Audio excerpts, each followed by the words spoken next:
Tell us again about the Right. bursary So we've been program. offering these bursaries now for 3 years. And it started out with 3 schools, now it's 10. We have 14 students. A couple of schools would have submitted 2 students and we accepted.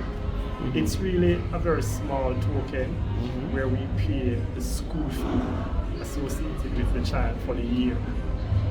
We do other stuff that is not part and parcel of the bursary. You know, we'll support events at schools, we'll support any little stationery or supplies they might have to donate to the school. But a lot of what we've done, a lot of what has been done in the past is really engagement, trying to encourage strong PTAs, trying to really facilitate dialogue with teachers about how it is that they engage in the early childhood space.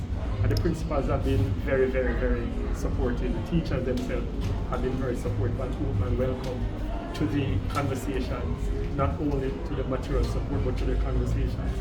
And so that is really what this bursary is about, the culmination of that. You know, right? So the idea here is about social transformation. Really, the portfolio that I was given to manage from the People's National Party as the Deputy Shadow Cabinet spokesperson as the social transformation. And so when we look at this issue, we reckon that it would be important to focus on smaller children. Just focus on how it is that they engage from that age and how it is that the people who engage with them engage. We're talking about the parents and the teachers. So besides the bursary that is offered today to pay the fees, dialogue that we have with parents, dialogue we have with teachers and the principal about the pedagogy that exists or the pedagogy that is recommended is important. Again, we, as I said earlier, we offer small tokens in terms of any kind of equipment or stationery that might have that can support the child and the school in that regard. So this is what this is all about. Right. Do you have any idea how much money we're talking about with collectively with what you've done today? Collectively today, we're talking about $420,000. To how much? $420,000. 420,000. Collectively. All right. So I have to ask you, Alan, because whenever a candidate loses an election, a lot of times they go off to other things, either to their business, their professional life, whatever it might be. But if they were to win, then a lot of times they have access to cash, whether through government programs or sometimes out of their own pockets. They dip into their own coffers to sustain programs like these, for example. How and where will you find the money to carry on? Like every other aspirant would have engaged in an election and have lost, would have to go back to a professional life. Yes. The fortunate thing is that this is my professional life. What's your professional life? I'm at the University of West Indies, where I'm a part of the Center for Entrepreneurship Thinking and Practice. I do a lot of research work. I do a lot of program management, program development, program design, project implementation, monitoring evaluation. You in Kingston, Mobile? In Kingston. In Kingston. Oh, So you're a member of staff there? You yes, work there? I'm at university where I teach in the Department of Sociology, and I also a research associate in the Center for Entrepreneurship Thinking and Practice. Okay. So, as I said, this is what we do. We also have consultancies that are engaged to bring forward ideas and projects and programs to develop community and community space. So, in essence, I'm back to my professional work, but this is something that I do ordinarily. How is this funded? People support my candidates, and I will go to them and I will show them opportunities like this. And again, this is early childhood with children. It's not hard to get support once there's a legitimate, reputable organization or individual that is managing the process. So that's how we fund it. We have a website and we will advertise on it. Personally, we will support whatever we do once it's geared towards genuine employment and development of communities and people. Something struck me inside there. The moderator said that you're from Flankers, born and raised in Flankers. Yeah. Tell us a little about your story, your journey, and to where you are today. I don't think there's a story per se. If the story is the same as anybody else would have grown up in a community, those tough neighborhoods that come with all of those socio-political, socio-economic challenges. I face them. But the one thing I will say is that Flanker looked after me, took care of me, protected me, nurtured me. and send me out to do things and come back. I think that's what I would want to say Yes. about my story. The story Yes. where it's like everybody else's story, but with me, I was protected. Yes. I was encouraged. I was motivated. I was nurtured. As I said in some presentation some time ago, the people in Franca are in three categories, and one coming to make four. There are people who grew me up. There are people I grew up with. There are people who I grew up myself. And now I'm in a position to help others to grow and take them further.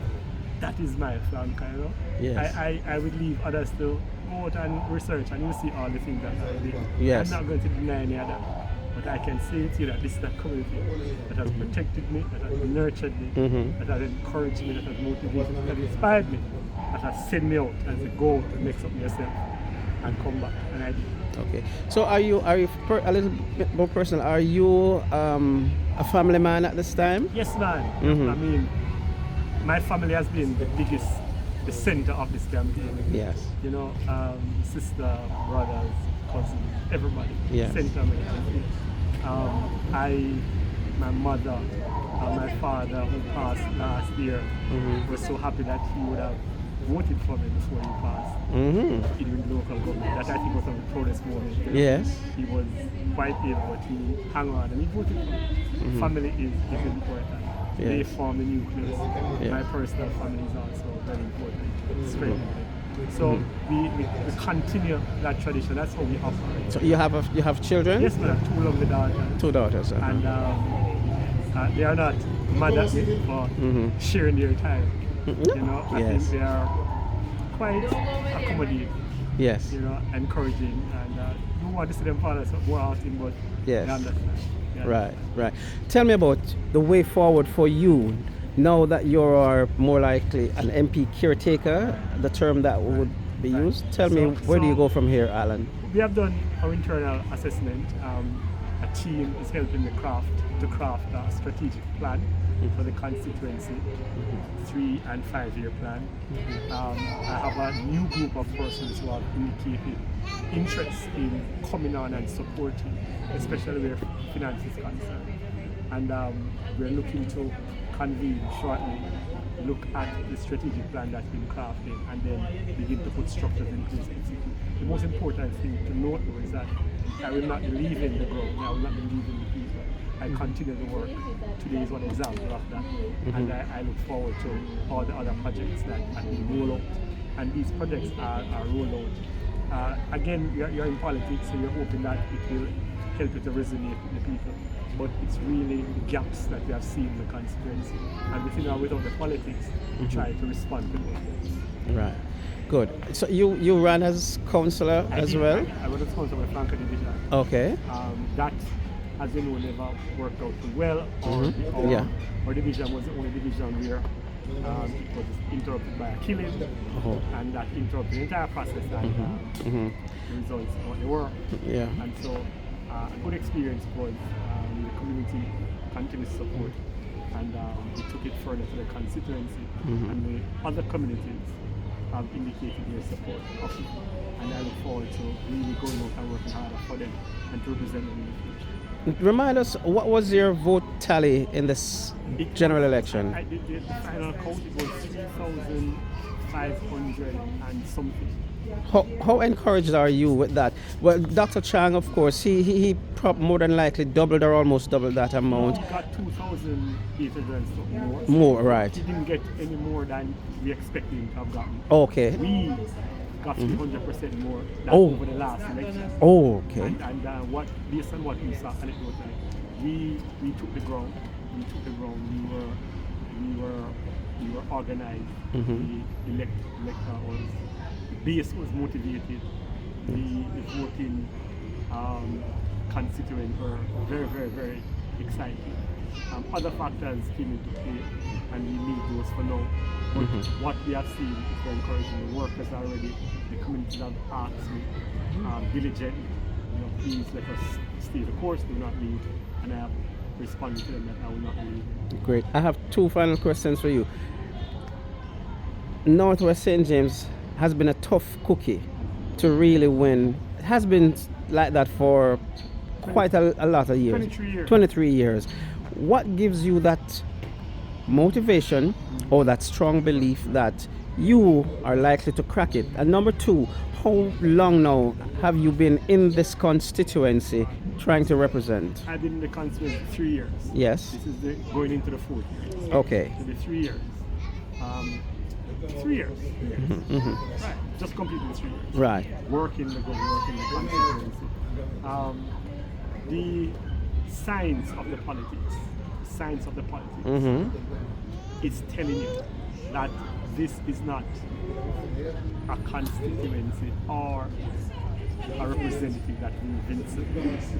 What the science tells you is that he has been losing support since his first. So that the science will tell you that. The art of the politics also tells you that the citizens are not into to this kind of engagement. So for example, when you look at our nomination day proceedings, it was far bigger re-election. And the kind of conversations that we have are more along the lines of we want to change. You ask anybody what it is or why it is that we continue to elect, and then we say we do not elect, we just elect. Of the 28,000, 31,000 people, you only managed to scrape out 6,000. Nobody's coming out. You kind of manage a nurture base. So the science will tell that the base or the electoral base is there for your campaign. How it is that is done is where we have to work the thing. So that alone is encouraging, just to see where the numbers are heading. The other encouraging thing has to do with how we see the People's National Party performing. And the People's National Party, prior to now, has been a very divided organization. Not now. Under Mark Tony, it has been a very organized, unified organization. And once the party is organized and unified, then you know that a political machine can be done to take you to electoral. Again, there are a couple of other factors that will intervene, but that those signs where you see the numbers are not going in the direction that they would want in the future. And your party, the People's National Party, is doing tremendously well. You see that there's a growth opportunity. So, again, a couple of factors come into play that might be difficult to have a conversation around now.